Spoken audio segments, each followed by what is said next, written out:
Tonight, we report on attempted murder charges for the suspect in the February shooting on the Alder Fill in Moses Lake. And 2 Grant County schools went into lockdown Friday. What's happening in sports, Bob? Great, Jeff. The Freda girls capture the 2A golf championship, and the Chiefs and Cougars wrap up postseason play. Let's take a quick glance at our Weather Center forecast. Here in the weather department, we're watching a few big storms, maybe even a severe threat with some hail and damaging winds and flooding. But the big thing, heat is coming back by the weekend. Details coming on up. I'm Jeff Chu, and we have all this and much more on iFIBER 1 News.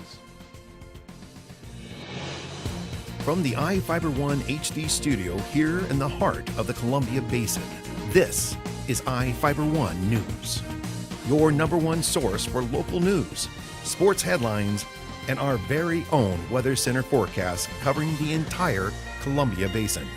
This is iFIBER 1 News, and it starts now. A man accused of shooting at 2 people on the Alder Fill in February is facing attempted murder charges. Prosecutors added 2 counts of attempted murder in the first degree to the charges filed against Argimiro Flores, a 22-year-old Moses Lake man. Flores remains charged with 2 counts of assault in the first degree in connection with the February 15th attack. Flores is in Grant County Jail with bail set at $1 million. Flores reportedly shot a 30-year-old man and a 17-year-old boy after a group of gang members attacked a friend on the Alder Fill near Knowles Vista Drive. Several witnesses reported seeing a car following the men, making gang-related hand gestures. The car stopped and 3 males got out of the car and reportedly began fighting with Flores' friend. They allegedly stole his friend's bicycle and put it in the trunk of the car and were preparing to leave when Flores drew a .380 caliber pistol from his backpack and shot at the victims. A Moses Lake school student was told by school officials last week to take down a Confederate flag he had displayed on his truck, leading to protests from students on Friday. Reporter Devin Higgins has the details. Flags were flying all across Moses Lake High School on Friday as part of a student-led protest after one student was asked to take down the battle flag of the Confederacy from his vehicle on Thursday. Moses Lake senior Scott Walker said the protest grew after rumors circulated the school and explained why he participated. Long story short of what was going on is previously yesterday, and it's happened a couple times over the past few years, students will be flying a rebel flag or don't try to me flag, and security will keep people from flying that because people keep saying how it's offensive, and they keep saying it just, people take the Confederate flag for the wrong reason. They say it's a racist slur, and people keep just, they're nagging about it. Okay. So somehow over the past 2 days or day and a half, it has turned into where people are saying that the high school is keeping people from flying flags. Well, that's a long ways away from what's actually happening here.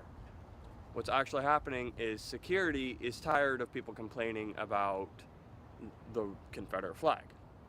And somehow, some way it got twisted, and now everybody's flying the American flag, which honestly, I think should be done every day.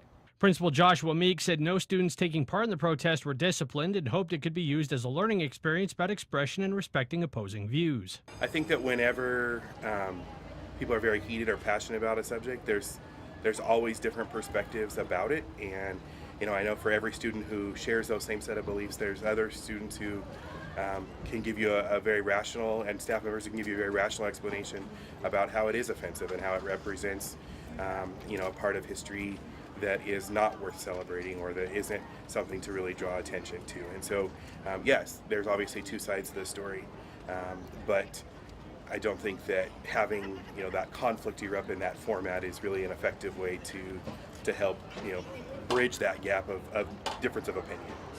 Walker said part of the issue is how the Confederate flag is interpreted 150 years after the Civil War ended. In all truth, I can see both sides of the story here. It's not racist and it's not supporting slavery to have the Confederate flag up. in any means, because that's not what the Civil War was fought for. The Civil War only turned into a racist matter after the North said, hey, everybody that's a slave and doesn't want to be, come up here and fight for us.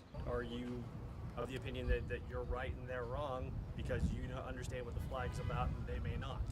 I'm certainly no historian here, so honestly, it's up to everybody's own opinion. At Moses Lake High School, Devin Higgins for iFIBER 1 News. Now we take a look at people being sought by law enforcement. This is Sheriff Tom Jones with the Grant County Sheriff's Office. Each of the people you see here have a warrant for their arrest. If you see any of these people, we ask you do not attempt to detain or apprehend them, but call us at 509-762-1160 or send us an email at crimetips@co.grant.wa.us.